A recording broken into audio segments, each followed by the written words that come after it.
saya perkenalkan, nama saya Bima Pamungkas dari jurusan Administrasi Negara. Dan saya mungkin Bang, saya Nizar Farezi dari Ilmu Administrasi Negara. Mungkin kali ini kita bakal membahas tentang banjir yang mengakibatkan banjir di Bandar Lampung yang terjadi akibat krisisnya ruang terbuka hijau.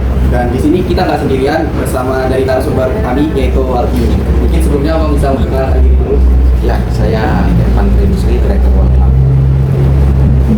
Kegiatan Abang di Walhi itu apa aja dan sebagai apa juga? Ya, saya sebagai Direktur Walhi Lampung, Walhi sebagai organisasi lingkungan hidup memainkan beberapa peran dalam rangka pemenuhan hak atas lingkungan hidup yang sangat berkelanjutan, mulai dari agenda advokasi, kemudian pendidikan, sosialisasi dan kampanye, hingga kerja-kerja pemberdayaan masyarakat juga kita lakukan di komunitas-komunitas yang kita dampingi. Langsung mas materi aja ya. Mungkin dari kan sebelum beberapa waktu terakhir ini kan di Bandar Lampung sering terjadi kena banjir nih Bang, seperti di wilayah Halim, Bunyai, Kedamaian, dan Trogotong pada saat hujan.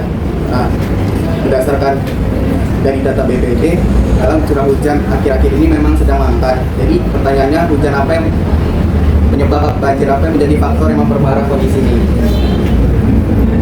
Ya, ada beberapa penyebab terjadinya banjir di Kota Bandar Lampung ya.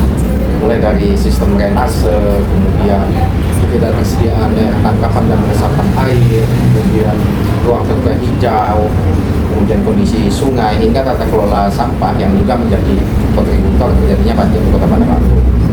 Jadi faktor sampah itu dipengaruhi Pak sama ruang terbuka hijau.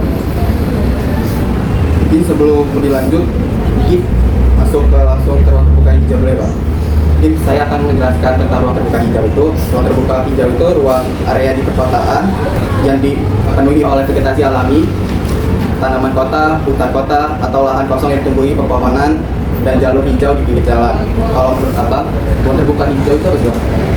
Ya, ruang terbuka hijau itu kan suatu ruang ya yang memiliki berbagai fungsi. Jadi bukan hanya fungsi lingkungan dalam konteks fungsi ekologis, tapi juga dia memiliki fungsi ekonomi dan fungsi sosial. Memang idealnya suatu ruang terbuka hijau di kota itu dia merupakan ruang terbuka hijau publik yang bukan hanya memiliki fungsi lingkungan, tapi juga ada fungsi sosial dan ekonomi.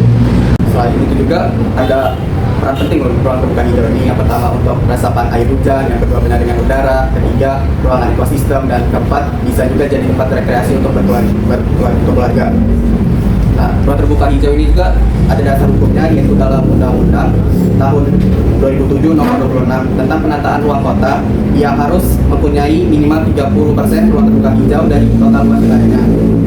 Nah, di Lampung ini berapa persen sih Bang ruang terbuka hijau yang sudah terrealisasi?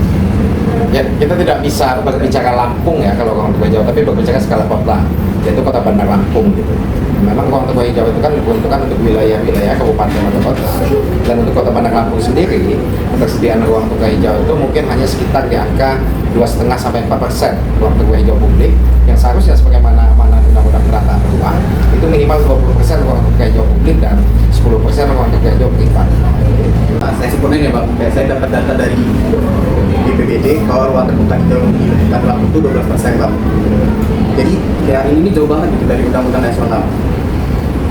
Terus kayak hal ini bisa berdampak nggak sih buat bencana alam kayak banjir itu? Ya, pertama kan secara tupoksi BPBD tidak memiliki kewenangan untuk merilis jumlah ruang terbuka hijau ya. Ruang terbuka hijau itu secara tupoksi organisasi perangkat daerah ada di Dinas Perumahan dan Pemukiman, Dinas Perhubungan Kota Bandar Lampung. Itu yang pertama. Kemudian yang kedua, angka 12% itu angka yang keliru. Itu angka yang 13-15 tahun yang lalu itu yang digaungkan oleh pemerintah Kota Bandar Lampung. Sedangkan hari ini kalau kita lihat di dalam dokumen rencana tata ruang wilayah Kota Bandar Lampung, ruang terbuka hijau kita hanya sekitar di angka 4% itu tadi. Jadi memang terjadi sebuah penurunan yang cukup signifikan terhadap ruang terbuka hijau. Misal di tahun 2020 waktu itu klaim Pemkot masih di angka 11,8% ruang terbuka hijau. Tapi hasil analisis kita, hasil kajian kita ternyata apa apa yang dimuat di dalam tata ruang dan fakta atau keadaan sebenarnya itu bukan berada di angka 11,8%, tetapi berada di angka 8,5%. Dengan ruangnya minimnya ruang terbuka hijau tersebut tentu ada beberapa hal ya. Pertama, kalau kita berbicara aspek kebencanaan, terutama bencana hidrometeorologi ya, kehilangan atau minimnya ruang terbuka hijau juga menjadi salah satu kontributor penyebab terjadinya banjir di Kota Bandar Lampung. Kemudian kedua, secara ruang publik, hari ini Bandar Lampung juga tidak memiliki ruang publik. Sudah ruang publik tidak ada, ditambah lagi ruang terbuka hijau yang bersifat publik juga tidak ada di Kota Bandar Lampung. Oke Bang, kan banjir ini kan menyebabkan beberapa dampak yang sangat krusial Bang bagi masyarakat. Seperti apa sih Bang dampak yang terparah yang dialami oleh masyarakat ini? Ya, dampak terparah tentu hilangnya korban jiwa gitu ya, adanya korban jiwa yang terjadi sebagai dampak dari kejadian banjir tersebut. Tentu berbicara korban jiwa, ini kita bukan hanya berbicara angka, tapi berbicara hak orang untuk hidup, hak orang untuk terbebas dari bencana. Dan hari ini kalau kita berbicara bagaimana status Pemkot Bandar Lampung, ya bisa kita bilang Pemkot Bandar Lampung juga sebagai pelanggar HAM gitu. Kenapa dia bisa kita katakan sebagai pelanggar HAM?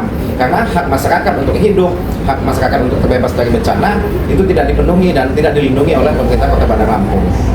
Biasanya ini kan ya, masyarakat menengah itu kan kayak merasakan dampaknya itu ya Bang, dalam bantaran sungai sama kawasan banjir ya Bang. Mungkin ya bisa nggak sih masyarakat menengah ke bawah ini buat mengatasi biar juga kena banjir, dan bagaimana solusi pemerintah untuk mengedukasi mereka itu? Ya, ngomongin banjir ini kan ini persoalan struktural gitu ya.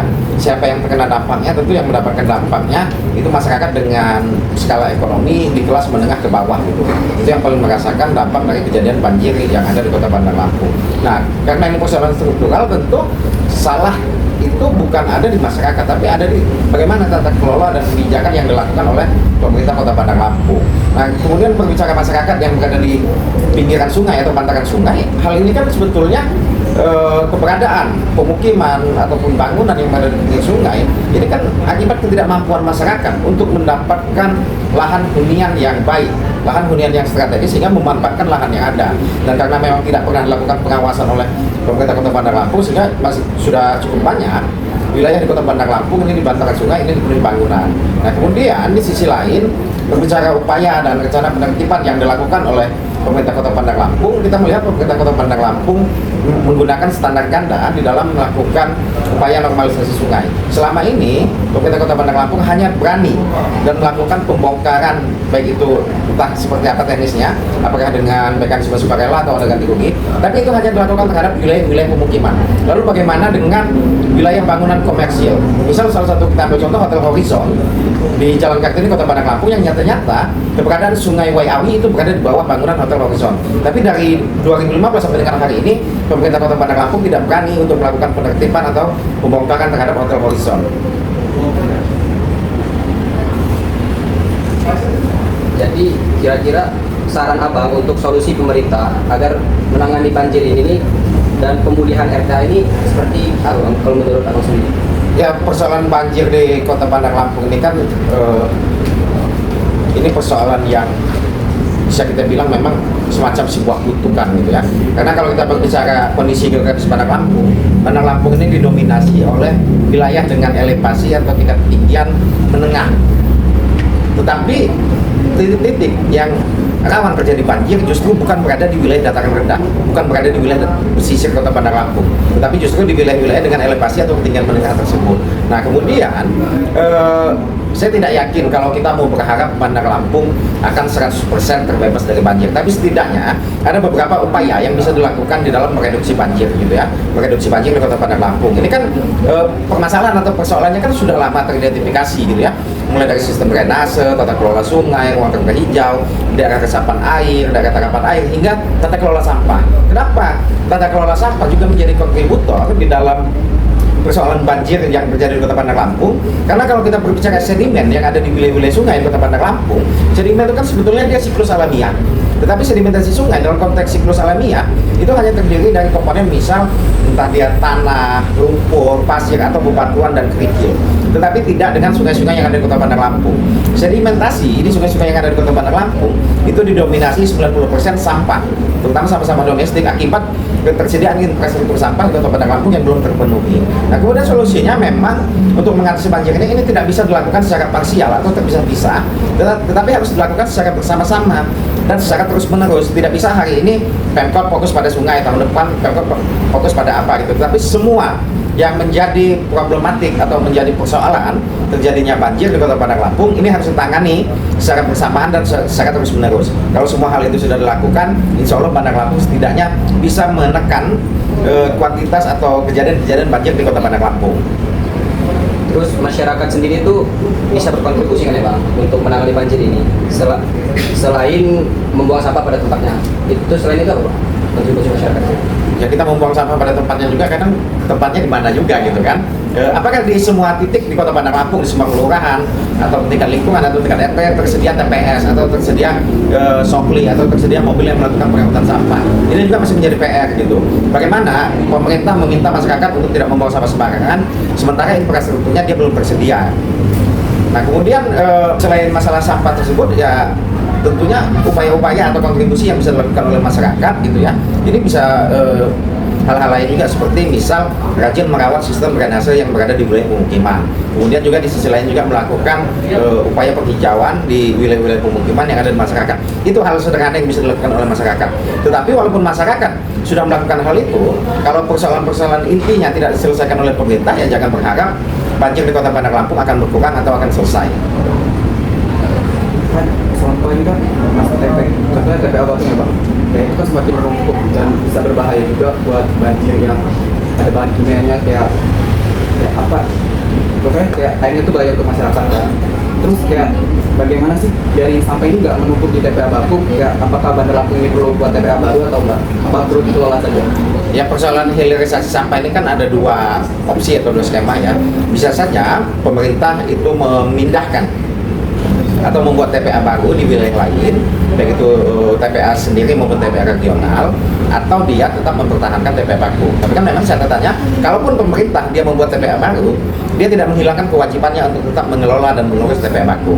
Nah TPA baku ini kan hari ini bisa kita bilang dia kapasitasnya sudah sangat luar biasa, dan selama ini juga pemerintah Kota Bandar Lampung ini juga sebagai pelaku pencemaran lingkungan gitu, karena akibat tidak ada pengelolaan sampah, air lindi yang berada di TPA Bakung itu masuk ke wilayah pemukiman warga, masuk ke sumur warga. Itu yang pertama. Kemudian kedua, selama tahun 2023 dan 2024 TPA Bakung sudah 2 kali terjadi kebakaran di TPA Bakung. Nah kebakaran itu kan nyebabin polusi juga lah ya. Ya. Terus kayak pemerintah juga pas tadi juga kan dapat juga ya Bang, pas di kilometer rumah saya kan ada situ. Nah itu tuh asap itu ngeganggu sih. Terus pemerintah tuh kadang cuma ngasih apa ya, petisi dong, kayak enggak ngasih saran doang gitu. Kadang saya kesel. Cuma kayak bagaimana sih biar advokasi ini bisa nyampe ke pemerintah dan langsung aksi gitu, langsung terapin buat kota atau Ya kan ini kan lagi-lagi kita berbicara political will dari seorang kepala daerah ya. Kalau kepala daerahnya dia memiliki perhatian, memiliki perspektif terhadap isu atau persoalan lingkungan hidup, saya rasa bukan hal yang mudah untuk menyicil PR-PR yang ada di Kota Bandar Lampung ini. Tapi kan ini kan walaupun secara periode kepemimpinan baru, tetapi ini kan wali kota kita ini nyambung dari periode sebelumnya, dan selama 5 tahun ke belakang ini tidak kita lihat upaya serius pemerintah Kota Bandar Lampung untuk menyelesaikan persoalan lingkungan hidup di Kota Bandar Lampung. Jadi bisa kita ambil hipotesa sampai dengan tahun 2029 ya kondisi Bandar Lampung akan gini-gini aja, justru bisa menjadi lebih parah gitu. Nah kita sebagai warga tentu selain bisa berbuat dengan kemampuan kita, kita juga berhak dan harus bersikap kritis terhadap apa yang terjadi, terutama kita yang istilahnya sebagai korban gitu ya. Misal tadi disampaikan bisa dibilang sebagai korban daripada ketidakbecusan pemerintah mengelola TPA Bakung. Ketidakbecusan itu kan menyebabkan batuk ya. Tetangga saya tuh kena asma dan sering kurang. Karena pemerintah juga dalam kesehatan juga kan kurang. Terus kayak gimana sih pemerintah ini buat lingkungan ruang terbuka hijau gitu di Bandar Lampung jadi nyampe target sesuai undang-undang?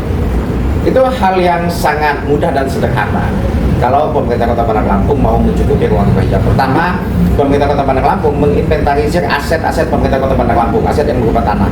Kemudian kedua, melakukan kebijakan agar ada kewajiban bagi setiap usaha untuk menyediakan juga ruang terbuka hijau. Nah ini berbukti saya lahannya, kalau lahan sudah ada, lalu dari mana sumbernya? Selama ini kan pemerintah ngeluh-ngeluh, nggak ada APBD, nggak ada segala macam, tapi umroh kayaknya setiap tahun bagi-bagi sepeda tiap bulan gitu kan. Nah kalau memang pemerintah Kota Bandar Lampung sangat-sangat miskin gitu dan tidak mampu untuk membiayai ruang terbuka hijau, ya bisa saja mengambil kontribusi dari pihak swasta untuk membantu penyediaan ruang terbuka hijau yang ada di Kota Bandar Lampung. Mungkin sama kayak banyak kurang tegas juga pemerintah ya, banyak kayak misalkan kayak di daerah itu pembangunan perumahan itu sangat parah kali karena membuat kota baru yang bakal nggak jadi ya. Jadi ITERA kan sudah bukan Bandar Lampung lagi, sudah Lampung Selatan ya. Mungkin di daerah penyangga banyak yang buat perumahan-perumahan dan gundulan gunung gitu. Ya salah satu penyebab alih fungsi bukit di Kota Bandar Lampung itu akibat masifnya pengembangan perumahan di Kota Bandar Lampung juga. Ini Bang, pertanyaan sendiri dari saya itu tentang kan TPA Bakung itu masih memakai, kalau sekarang udah pindah ke sanitary landfill. Ya, jadi itu pembohongan publik kalau mau kita katakan dia beralih ke sanitary landfill atau control landfill. Jadi sampai dengan hari ini, sebagian besar TPA Bakung masih bisa kita katakan sebagai menggunakan sistem open dumping, yang sistem yang harusnya sudah ditinggalkan oleh semua pemerintah kabupaten kota dalam pengelolaan sampah. Nah, pasca TPA Bakung disegel oleh Menteri Lingkungan Hidup waktu itu, maka dilakukan sebagian, ada beberapa bidang, beberapa meter persegi lahan di TPA Bakung yang diubah menjadi sistem kontrol landfill. Nah pertanyaannya kan apakah hari ini kontrol landfill tersebut masih berjalan? Itu yang pertama. Kemudian yang kedua, apakah sistem kontrol landfill yang ada itu berimbang dengan tumpukan atau timbulan sampah baik itu yang sudah existing di TPA Bakung maupun sampah yang akan datang di Kota Bandar Lampung ini? Mungkin kesimpulan dari podcast yang bisa saya ambil itu, upaya yang dapat dilakukan oleh pemerintah itu seperti sistem drainase mungkin diperbaiki lagi, Perbaikan dan perluasan ya. sistem drainase. Terus tata kelola sampahnya mungkin bisa diperbaiki lagi dan dikelola dengan baik, seperti memakai sistem sanitary landfill. Terus upaya dari masyarakat sendiri itu merawat sistem drainase, semisal sudah diperbaiki oleh pemerintah. Terus adanya upaya penghijauan dari pemerintah dan juga masyarakat. Terus mungkin beberapa faktor terjadinya banjir di Bandar Lampung ini bukan cuma ini ya Bang, bukan cuma hujan ya Bang. Ya. Akan tetapi sistem drainase yang kurang baik, resapan air juga, dan ruang terbuka hijau yang masih kurang, terus kondisi air yang kita tahu kondisi air di Bandar Lampung ini kurang baik, terus tata kelola sampahnya. Mungkin segitu aja sih Bang podcast dari kami. Oke. Mungkin bisa kasih makin dikit gitu ya. A few moments later. Jalan-jalan ke Vietnam Koridor, karena kita jaga lingkungan hidup.